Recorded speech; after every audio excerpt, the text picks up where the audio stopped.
This is CBC Winnipeg News. I'm flooded with emotions. I'm extremely happy and I feel like a weight has been lifted off my shoulders. Justice was served today. A flood of emotions after a decision family have waited 2 years to hear. Guilty on all 4 counts. Serial killer Jeremy Skibitsky has been convicted of first-degree murder in the deaths of 4 Indigenous women. Good evening. Thanks for joining us. After weeks of hearing evidence in the high-profile trial, a judge has found Jeremy Skibitsky guilty of killing Morgan Harris, Mercedes Myron, Rebecca Contois, and a 4th unidentified woman given the name Mushkade Bishake Ikwe Iban. CBC's Josh Crabb was in court today and has more on the reason and the reaction.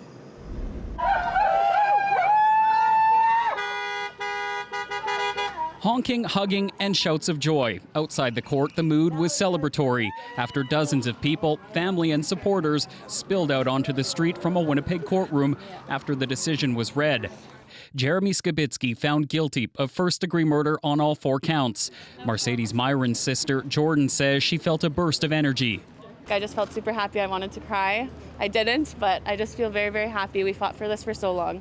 Skibitsky confessed to the killings of 4 Indigenous women in 2022. Court of King's Bench Chief Justice Glenn Joyelle ruled he planned and deliberately killed Morgan Harris, Mercedes Myron, Rebecca Contois, and an unidentified woman given the name Mushkade Bishake Ikwe Iban, or Buffalo Woman. Court heard he targeted vulnerable women in homeless shelters. Contois' brother Jeremy says listening to the judge's decision was difficult, but he's happy with the outcome. A little bit of mixed emotions. Sense of relief, gratitude, but ultimately, hopefully, it brings closure. Joyelle rejected the defense that Skibitsky was not criminally responsible due to a mental disorder. The judge said he didn't believe the argument that Skibitsky had delusions linked to schizophrenia and didn't realize his actions were morally wrong. Instead, Joyelle agreed with a Crown expert who testified Skibitsky made up the delusions and that he was motivated by racism and sexual desire. The Crown outside court credited police for their interview with Skibitsky, which led to his surprise confession, and they thanked the women's families. They had every reason not to trust this system, and yet they consistently showed us their grace and courage. But families aren't done fighting. While Contois' remains were recovered, no other remains have been found. In Montreal Thursday, Harris's daughter Elle says they're now turning their focus to finding the remains of her mom and Myron. They are thought to be in the Prairie Green landfill north of Winnipeg. A search is slated to start this fall. We may have put that monster away, but our heartbreaks, they're not over yet. We still need to search for my mom's body, for Mercedes' body, for Buffalo Woman's body. First-degree murder comes with an automatic life sentence and no chance of parole for 25 years. Still, a sentencing hearing will happen at a later date to give family members the chance to tell the court how these crimes, described by the judge as jarring and numbing, affected the families. Josh Crabb, CBC News, Winnipeg. The conviction is just one more step in the long journey for these families. Morgan Harris's daughter Elle says searching the landfill for her mom's remains is going to be difficult and heartbreaking. That's going to be even more heartbreaking because we're going to have close calls. What if, there's animal bones in there? We're going to have all those close calls and get those calls and be like, we might have found something, and then end up not being it. That's the next part we have to get ready for, and I'm not excited for that. The Assembly of First Nations is calling for Manitoba to hold an independent inquiry into the killings. A resolution was passed at its General Assembly yesterday and says First Nations commissioners should be the ones to carry it out and evaluate those search efforts. Chief Derek Nepanak says today's ruling is a turning point and critical for Indigenous people. This is an important milestone that we need to observe, because what happens now is a light shines on anybody who's trying to work in the shadows and hurt Indigenous women. A light will shine on you, and the criminal justice system will do its work, will do its job. Now, just hours after Skibitsky was found guilty, a round dance celebrating the judgment broke out at Portage in Maine. CBC's Zubina Ahmed was there.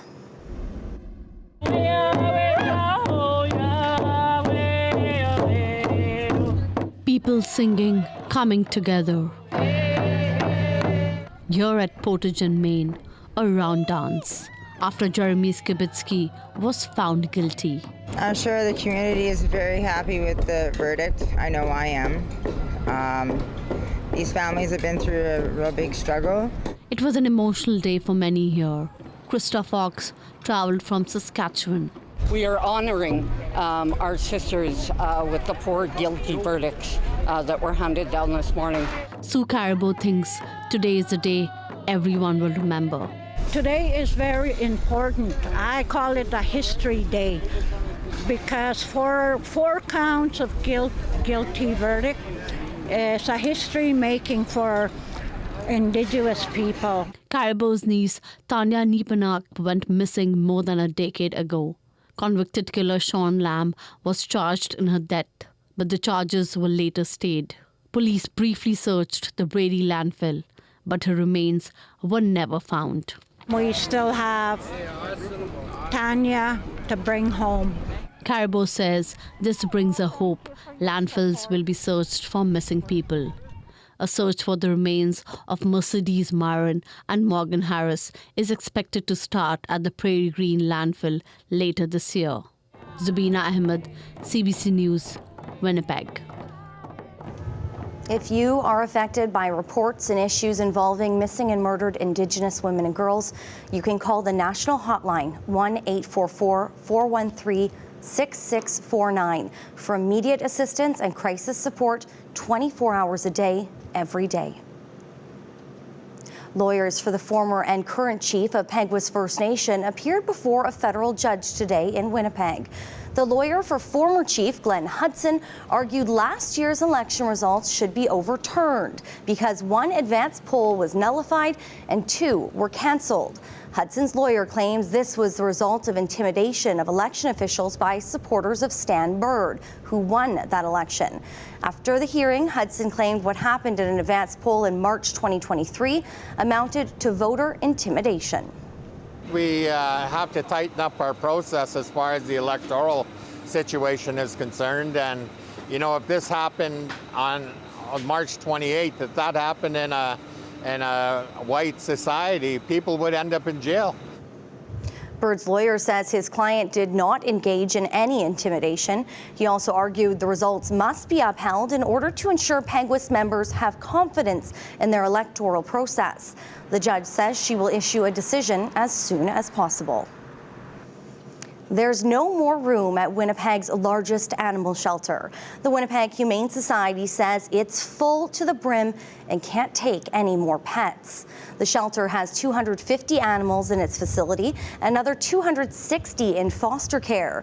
The director of animal care and intake at the Humane Society says they're seeing the impact of inflation on pet owners, with many forced to surrender their animals because they can't afford them. Aside from low-cost vet care clinics and an animal food bank, the Humane Society is also lowering adoption fees to try to get the animals into permanent homes. Thousands of people are taking over the Folk Fest grounds. Many campers already there securing their spot for the 4-day festival. But with temperatures soaring, this weekend is not just about the music, but making sure people are safe and hydrated. CBC's Rosanna Hempel is live at Birds Hill Park this evening. Rosanna, what's the atmosphere like there? Well, Brittany, the music is officially about to get underway here at the main stage behind me. There are hundreds of people here. They are so excited that this festival is finally here. Just about an hour ago, a bunch of people lined up for the tarp shuffle to secure some of the best spots at the main stage here. As you might be able to tell, it is very hot out here. Earlier today, we spoke with festival goers and organizers to see how they're getting ready. Battery-powered fans. We've got the hand fans, the mister fan, the neck fan, the sleeping fan. This first-timer and her friend came prepared for more than just the heat. We've got outfits and food and decorations. We've got so many twinkly lights and everything. Our tent is in the forest this year, so we're excited to decorate all the trees. All my sleeping stuff. Jim Palmquist also knows how to pack for the weekend. He's been coming to Folk Fest nearly every year since 1974. For the last few, he's been camping with his daughter Wendy. This is my weekend with my dad, and the first year I came out here, I was in my mom's Stugley. They're among more than 74,000 people expected to attend Birds Hill Provincial Park for the 49th Winnipeg Folk Festival. Executive Director Valerie Shantz says they're hosting over 70 musical groups with the help of 2,400 volunteers. The Folk Festival is so personal. For me, every single year that I attended the festival as an audience member, who I thought I wanted to come and see, I often really enjoyed them, but I always discovered somebody that I didn't know about before that I loved even more. With a heat warning in effect for the area, Shantz is encouraging people to take advantage of the shade tents and water stations. So today's ice. Gasper Schultz is especially popular on hot days like today. I am known as the Iceman here. I've been doing this for close to 40 years. Good thing for Arctic ice here, huh? He expects to hand out all this ice to the taverns and vendors on Friday alone, with hundreds more bags to be sold over the weekend. Keeping cool and making memories. I think we're just looking forward to spending a lot of time with our friends and some great music. Happy Folk Fest! Rosanna Hempel, CBC News, Birds Hill Provincial Park.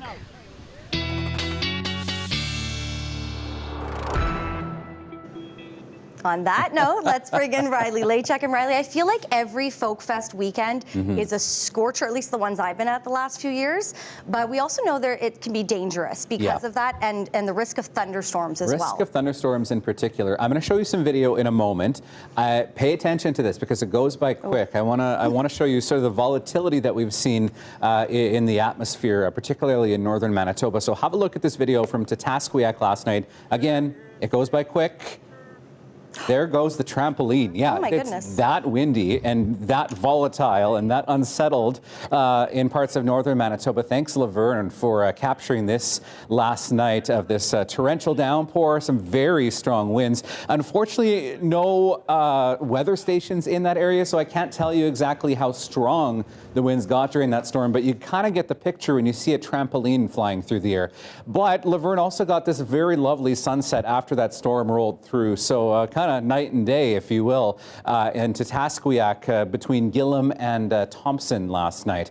Still seeing some instability and, yeah, a very colorful map once again with this heat warning extending through much of Manitoba into northwestern Ontario and really across much of Western Canada. That's not the only thing on the go tonight. This air quality statement still in place for Taduli Lake or Brochet down through Lynn Lake, Flin Flon, and even including the Paw now. This because of wildfire smoke that has been kind of riding that high pressure ridge that is allowing all that heat to come into Manitoba. That wildfire smoke from northern Alberta, northern British Columbia, and the Northwest Territories really funneling into northern Manitoba. So a few more days of that yet to come of air quality concerns. We're also looking at severe thunderstorm watches for Flin Flon, Lynn Lake through Norway House and into northeastern Manitoba, and in particular as well a warning in the Porcupine Provincial Forest right now. A little bit of instability through western Manitoba, but this is that area of storms here that has really been bringing some pretty heavy downpours, some strong winds to parts of northern Manitoba today. I know thunderstorms rolling through Thompson in particular earlier,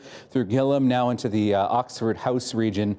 That will continue as we get into the evening hours tonight, but with this much heat and humidity, it will be an unsettled couple of days across much of Manitoba. So 33 in the Paw right now, 30s across much of the rest of the south at the moment.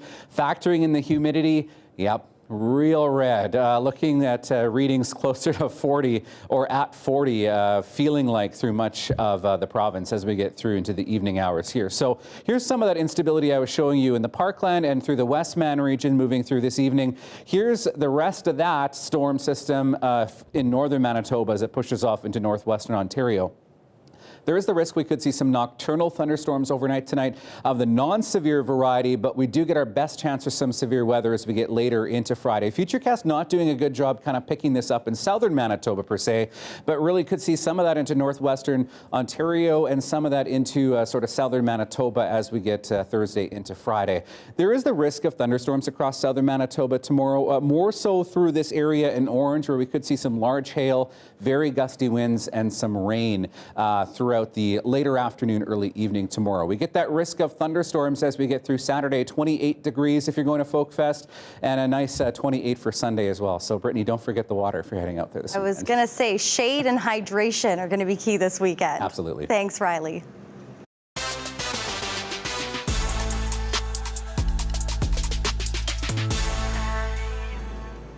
A couple from Steinbach is rallying the community to support a local volleyball player heading to the Paris Olympics. Chris and Michelle Sawatsky-Koop designed custom T-shirts to celebrate Steinbacher Eric Lepke's journey from a small town to the biggest stage. It's a special moment, too, for Michelle, who competed in the 1996 Olympics, also in that same sport. Lepke is traveling to the French capital in just over 2 weeks as a member of Team Canada's men's volleyball team. He says he's really feeling that hometown support. I'm blown away with the amount of support I've gotten from just family and friends and the general community of Steinbach. It's been really, really cool. I've had lots of messages from people that I went to high school with and just people in the community that I know. So yeah, it's been really, really encouraging. And coming up, Conservative leader Pierre Poilievre made his first in-person speech to the Assembly of First Nations today. But how did the Chiefs react? More on that straight ahead.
The federal opposition leaders addressed the Assembly of First Nations today. Conservative leader Pierre Poilievre got a mixed reaction in his first in-person appearance at the AFN. NDP leader Jagmeet Singh made his pitch for further reconciliation. And the Liberal government was also there to unveil a major funding agreement. CBC's Olivia Stefanovic has the details. For both the Conservative leader and First Nations chiefs, a significant moment. This is my first meeting with you in person, but I hope it will be the first of many. A chance for Pierre Poilievre to reset the tone with the Assembly of First Nations, a relationship that's faced challenges. If reconciliation means anything, it means saying yes to economic opportunities that First Nations are asking for. Some delegates turned their backs, a silent protest involving veterans, members of the LGBTQ and Two-Spirit community. I'm trying not to cry right now, but standing up there for all of my Two-Spirit people, that it was just something that I had to do. In your speech, you did not acknowledge missing murdered women. Poilievre was also called out for what he didn't say. I did not hear anything about the climate crisis, climate change issues.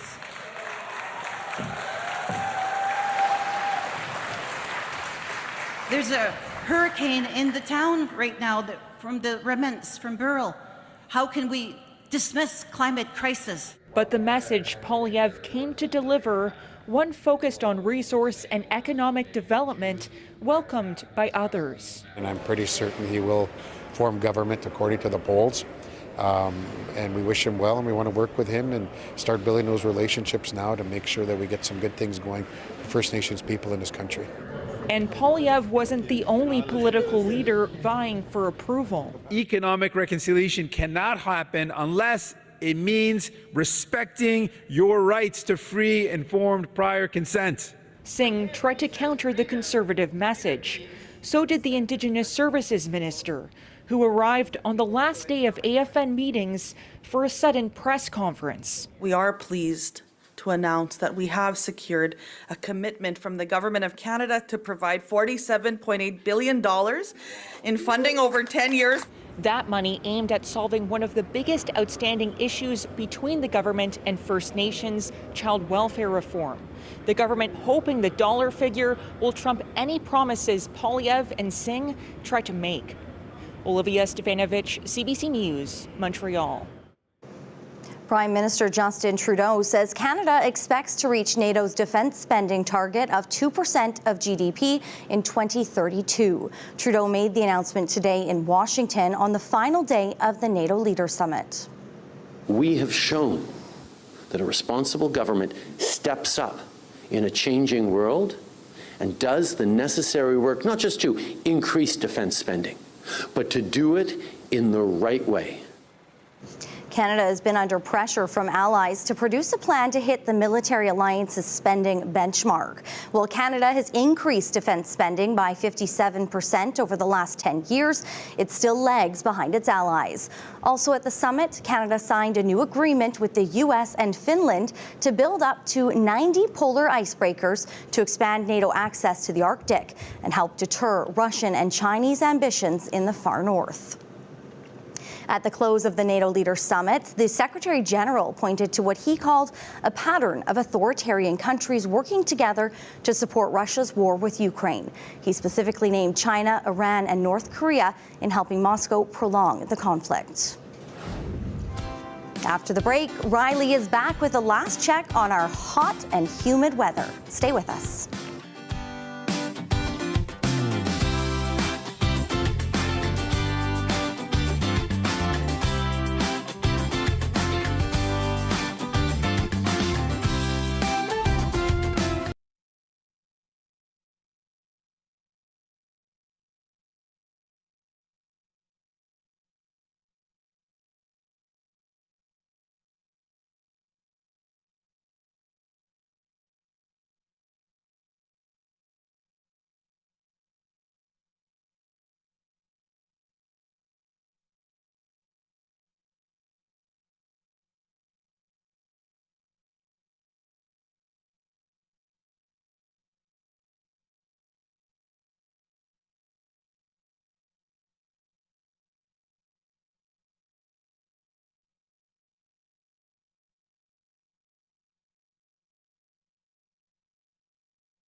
Here's a quick look at radar and some of those storms I was talking about earlier that are kind of moving through western Manitoba. That warning that was in place earlier in Porcupine Provincial Forest has now ended, but still seeing a little bit of scattered thunderstorm activity. Expect that to continue through into the evening tonight.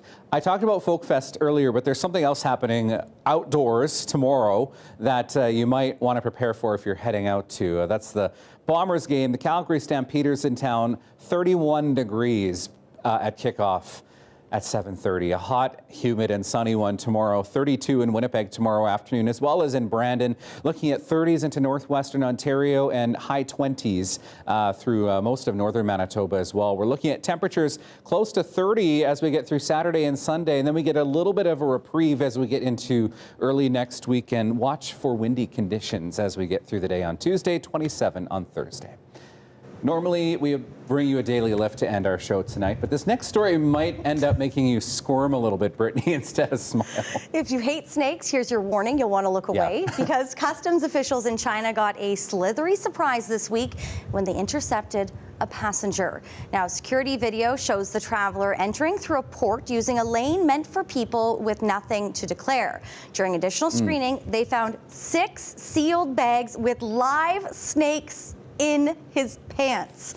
Officials say the alleged smuggler had more than 100 snakes on him. The bags were said to be taped inside of his pants pockets. There were 5 different species of snake, including 3 that are not found in China. I can't deal with one garter snake. I don't know if I could deal with 5 or 6 bags of snakes. I'm feeling icky now. It makes me squirm. Oh, I don't like it at all.